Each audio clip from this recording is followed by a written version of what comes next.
दिल्ली वालों पर संकट अभी टला नहीं है। पिछले 4 दिन से दिल्ली में बाढ़ जैसे हालात हैं। यमुना उफान पर है और पूरी दिल्ली को अपनी गिरफ्त में लेने की तरफ कदम बढ़ा रही है। सबसे पहली तस्वीर राजघाट की देखिए, जहां पर्यटकों का तांता लगा रहता था, आज वहां सिर्फ पानी ही पानी है। मेन गेट से लेकर गांधी समाधि सब कुछ पानी में डूब गया है। कम से कम 4 फीट तक पानी यहाँ जमा हो गया है। यमुना के जलस्तर में फिलहाल कमी हुई हो, लेकिन संकट अभी तक कम नहीं हुआ है। लाल किला और ITO की तस्वीरें देखकर आपको एक पल के लिए लगेगा कि ये दिल्ली की नहीं बल्कि गोवा के किसी बीच की तस्वीरें हैं, क्योंकि जहां तक नजर जा रही है सिर्फ पानी ही पानी नजर आ रहा है। दिल्ली के VVIP इलाके माने जाने वाले सिविल लाइन में तो सड़कों पर दरिया बह रहा है, घरों में पानी घुस गया है, गाड़ियां पानी में डूब गई हैं। ये वो इलाका है जहां CM केजरीवाल और उपराज्यपाल का आवास है। और देश की राजधानी दिल्ली पर डबल मुसीबत आने वाली है, क्योंकि अब यहाँ बारिश होने के आसार हैं। बिल्कुल, मौसम विभाग ने शनिवार के लिए यानी कि आज के लिए येलो अलर्ट जारी कर हल्की से मध्यम बारिश होने की संभावना व्यक्त की है। बीते 2 दिनों में यमुना का तांडव दिल्ली की मुसीबतों को कई गुना बढ़ा चुका है और इन मुसीबतों में कोई कमी आने वाली नहीं है। मौसम विभाग ने शनिवार के लिए येलो अलर्ट जारी कर मध्यम स्तर की बारिश होने की संभावना जताई है। आसमान में बादल छाए रहेंगे और बारिश की तेज बौछार पड़ सकती है। मौसम विभाग के मुताबिक हरियाणा और आसपास के इलाकों में हल्की से मध्यम बारिश होने के आसार हैं। 17 और 18 जुलाई को बारिश तेज हो सकती है। Rainfall will continue over Delhi and Haryana, Punjab during the next 5 days. In fact, if today is 14th, then 17th, 18th, we are expecting slight increase, especially over North Punjab and North Haryana. Delhi के कई इलाकों में अब भी जल भराव है। NDRF और SDRF की टीमें राहत और बचाव में जुटी हुई हैं। देर रात दिल्ली के उपराज्यपाल खुद हालात का जायजा लेने यमुना बैंक पहुंचे। और आइए अब आपको दिल्ली में बाढ़ की हम अलग अलग तस्वीरें दिखाते हैं। दिल्ली का आधा हिस्सा बाढ़ के पानी में डूब गया है। कई टीम्स लोगों को सुरक्षित स्थानों पर ले जा रही है। साफ तौर पर लेकिन कुछ लोगों ने इस बाढ़ के पानी को वाटर पार्क समझ लिया है और जान जोखिम में डालकर सेल्फी और वीडियो बना रहे हैं। दिल्ली में जहां यमुना का जलस्तर धीरे धीरे कम हो रहा है, वहीं कई जगहों पर यमुना के जलभराव को लोगों ने पिकनिक स्पॉट बना रखा है। कुछ लोग सेल्फी और वीडियो के चक्कर में अपनी जान जोखिम में डाल रहे हैं और मौज मस्ती कर रहे हैं। पुरानी दिल्ली रेलवे स्टेशन के लिए जाती है, सदर बाजार के लिए जाती है, लेकिन यहाँ पर करीब 3 से 4 फीट पानी अभी भी भरा हुआ है। यही वजह है कि लोग, आप देख सकते हैं कि इसे पिकनिक स्पॉट के तौर पर इस्तेमाल कर रहे हैं। लोग यहाँ पर सेल्फी ले रहे हैं, नहा रहे हैं और आप देखिए किस तरीके से बच्चे यहाँ पर एंजॉय करते हुए नजर आ रहे हैं। लेकिन प्रशासन लगातार इन लोगों से अपील कर रहा है कि इस पानी में ना जाएं, क्योंकि ये पानी इनके सेहत के लिए नुकसानदेह हो सकता है, क्योंकि इससे इन्हें इन्फेक्शन हो सकता है, कई गंभीर बीमारियां हो सकती हैं। लिहाजा इस पानी से दूर रहें, क्योंकि ये पानी बेहद गंदा है और बेहद दूषित है। इसीलिए प्रशासन भी लोगों से अपील कर रहा है, लेकिन लोग मानने को तैयार नहीं है।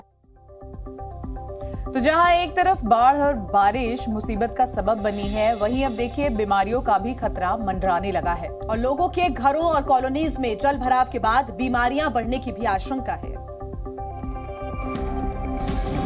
बाढ़ से जूझ रही दिल्ली पर अब महामारी का खतरा भी मंडराने लगा है। जल भराव के साथ ही सभी इलाकों में गंदगी का अंबार नजर आ रहा है। लाल किले के पीछे रिंग रोड, जो चांदनी चौक और लाल किले को जोड़ती है, वहां चारों तरफ पानी भरा हुआ है। पानी में कई जानवर भी मृत पड़े हुए हैं। अगर समय रहते इन जानवरों को नहीं हटाया गया तो तेजी से बीमारियां फैल सकती हैं। ये तस्वीर उस जगह की है जहां पर तमाम VIP इस रास्ते से आते जाते हैं। रिंग रोड से सटा हुआ ये रास्ता है जो लाल किला और चांदनी चौक की ओर जाता है और इस रास्ते में आप देखिए पूरे जल भराव की स्थिति है और चारों तरफ मलबा पसरा हुआ है और इस मलबे के बीच जानवर जो मर चुके हैं, गाय आपको यहाँ पर नजर आ रही है, 4 से 5 गाय नजर आ रही है और लगातार 2 दिन से इसी तरीके से यहाँ पर पड़ी हुई है। पूरा इलाका आपको नजर आ रहा है जलमग्न की स्थिति है। लेकिन सवाल ये है कि ये जानवर जो मरी हुई हालात में है यहीं पर पड़ी हुई और इसकी वजह से बीमारी का खतरा लगातार मंडरा रहा है। देखिए, दिल्ली में यमुना नदी का जलस्तर थोड़ा थोड़ा लगातार कम तो हो रहा है, लेकिन अभी भी कई ऐसे इलाके हैं जो पानी में डूबे हुए हैं। वहीं दिल्ली में आए सैलाब के बाद अब राजनीति भी शुरू हो गई है। हरियाणा के हथनीकुंड बैराज से पानी छोड़े जाने के बाद दिल्ली सरकार में मंत्री आतिशी ने हरियाणा सरकार पर साजिश का आरोप लगाया है। आतिशी ने कहा कि मनोहर लाल सरकार ने यूपी की बजाय बैराज का सारा पानी दिल्ली की ओर छोड़ दिया। आप हथनीकुंड बैराज के 3 दिन के सारे वाटर लॉग निकाल के देखिए तो ये नजर आता है कि जो पानी यूपी जाता है, जो पानी हरियाणा जाता है, जिन कनाल्स में जाता है, उनमें एक बूंद पानी भी नहीं छोड़ा गया। सारा पानी दिल्ली की तरफ छोड़ा गया। वहीं दिल्ली बीजेपी नेता हर्षवर्धन झाड़ू लेकर खुद सड़कों की सफाई करने उतर गए। उन्होंने आरोप लगाया कि केजरीवाल सरकार ड्रेनेज की सफाई कराने की बजाय राजनीति करने में बिजी है। दिल्ली की सरकार है, शायद उसका थोड़ा राजनीतिक विषयों में ज़्यादा तवज्जो रहता है। अभी वो इन नॉर्मल विषयों पर शायद उतना ध्यान नहीं दे पाती है। तो बहुत ज़्यादा बारिश हुई है। नॉर्मल थोड़ी सी बारिश में भी डिसिल्टिंग ना हो तो जो है ड्रेनेज सिस्टम जो है एकदम फेल हो जाता है। तो दिल्ली के बाद अब नोएडा में भी बाढ़ ने अपना असर दिखाना शुरू कर दिया है और कई सोसाइटीज में नोएडा में पानी भर गया है। तो वहीं भारी बारिश के कारण मेरठ के 15 गांव ऐसे हैं जहां पर बाढ़ जैसी स्थिति उत्पन्न हो गई है।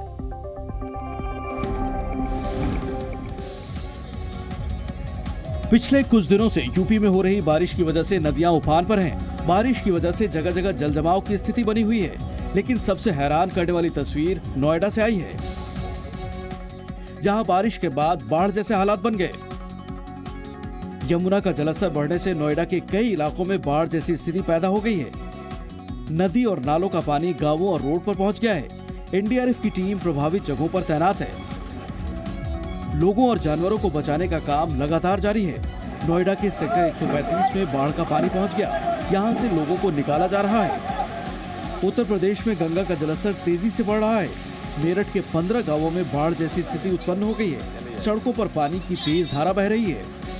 अधिकारियों ने प्रभावित इलाकों में अलर्ट जारी किया है और निचले इलाकों से लोगों को हटा रहे हैं। साथ ही राहत शिविर भी स्थापित कर दिए गए हैं। हालात पर बारीकी से नजर रखी जा रही है।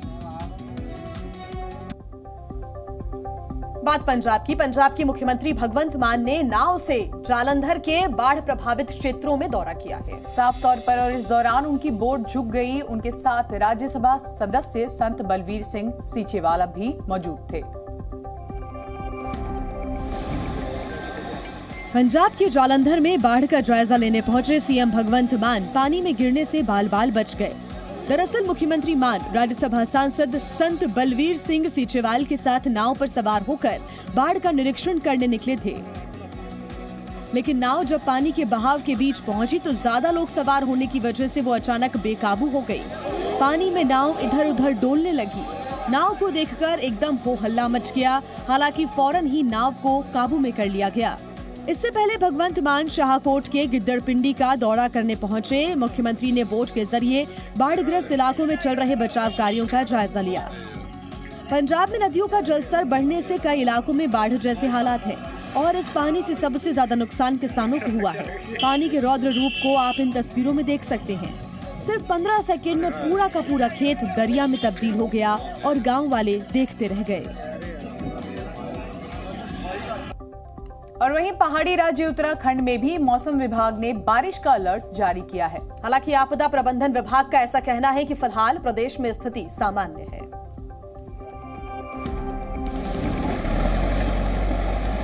मॉनसून की मार ने पहाड़ी राज्यों के हालात भी खस्ता कर दिए हैं। उत्तराखंड में 14 से 16 जुलाई तक बारिश का येलो अलर्ट जारी किया गया है। किस तरह से जो है खतरे बीते 24 घंटे में अल्मोड़ा में बारिश की रफ्तार कम हुई है। इसके बावजूद अल्मोड़ा में अभी भी 8 ग्रामीण सड़कें मलबा आने की वजह से बंद हैं। सड़क के टूटने से स्थानीय लोगों के लिए परेशानी और खतरा बना हुआ है। हरिद्वार में 24 घंटे की धूप के बाद आज सुबह फिर से मूसलाधार बारिश हो रही है। वहीं उत्तराखंड के चमोली में भूस्खलन की वजह से सड़कों पर मलबा आ गया है। बद्रीनाथ राष्ट्रीय राजमार्ग बंद हो गया है। बाढ़ और बारिश के बीच सीएम धामी का बयान भी सामने आया है। उन्होंने कहा है कि कई मार्ग प्रभावित है, जल्द से जल्द सभी तक मदद पहुंचाई जा रही है। प्रशासन को कहा है कि सभी क्षति जो भी हुई है उस क्षति का आकलन करें और फिलहाल अभी लोगों को राहत में किसी भी प्रकार की कोई कमी न हो, उसके लिए समुचित प्रबंध किए जा रहे हैं। देखिए, देश के पूर्वोत्तर हिस्से में भी बाढ़, बारिश और बर्बादी लोगों को परेशान कर रही है। असम में बाढ़ की स्थिति गंभीर होने लगी है और जल स्तर बढ़ने से कई जिले विनाशकारी मार झेल रहे हैं। पानी में डूबे गांव और नदी बन चुकी सड़कें, यह हालत देश के पूर्वोत्तर राज्य असम की है। यहाँ भारी बारिश के बाद नदियों का जल स्तर बढ़ गया है और हालात इतने भयानक हो गए हैं कि गांव के गांव पानी में समा गए हैं। राज्य आपदा प्रबंधन के मुताबिक विश्वनाथ, बोंगाईगांव, चिरांग, धेमाजी, डिब्रूगढ़, कोकराझार, माजुली, नलबाड़ी, तामुलपुर और तिनसुकिया समेत कई जिलों में भीषण बाढ़ की स्थिति बनी हुई है।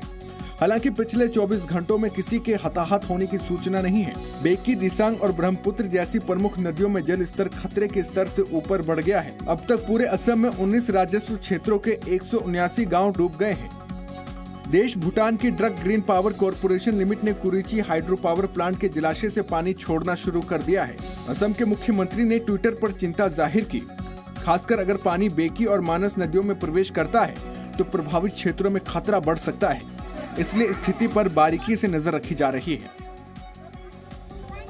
और मूसलाधार बारिश के कारण उत्तरी चीन में अचानक बाढ़ आ गई, जिसकी वजह से कई शहरों में बेहद गंभीर हालात बन गए हैं। चीन में सड़क पर पहाड़ों से आया ये मलबा ठीक सुनामी की तर्ज पर ही अपने साथ सब कुछ साथ बहाकर ले गया। रास्ते में जो कुछ भी आया वो प्रचंड वेग में टूटता चला गया, बहता चला गया। तबाही की ये तस्वीरें चीन के चोंगकिंग शहर की हैं।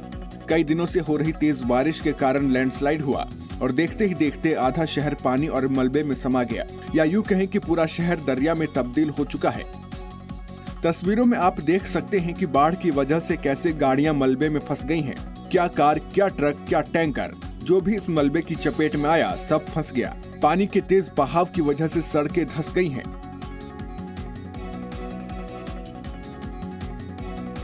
चोंगकिंग के 28 जिले में बाढ़ से हालात खराब हैं। चोंगकिंग में आई बाढ़ की वजह से 44 नदियों का जल स्तर काफी बढ़ गया है। पिछले हफ्ते बारिश और भूस्खलन के कारण चोंगकिंग के अलग अलग क्षेत्र में 15 मौतें हुई थी। वहीं मौसम विभाग ने बारिश को लेकर रेड अलर्ट जारी किया है। और इस बीच बड़ी खबर आपको बता दें, समाजवादी पार्टी के नेता और पूर्व सांसद आजम खान को हेट स्पीच के मामले में यूपी की रामपुर की एमपी एमएलए कोर्ट ने दोषी करार दिया है। थोड़ी देर में सजा का ऐलान भी हो जाएगा। 2019 में आजम खान पर लोकसभा चुनाव के दौरान हेट स्पीच देने का आरोप लगा था और इस वक्त की बड़ी खबर आपको बता दें कि हेट स्पीच केस में आजम खान दोषी करार दिए गए हैं और अब से थोड़ी ही देर में सजा का ऐलान भी हो जाएगा। तो आजम खान की मुश्किलें लगातार बढ़ती जा रही हैं और अब सजा का ऐलान कुछ ही देर बाद किया जाएगा।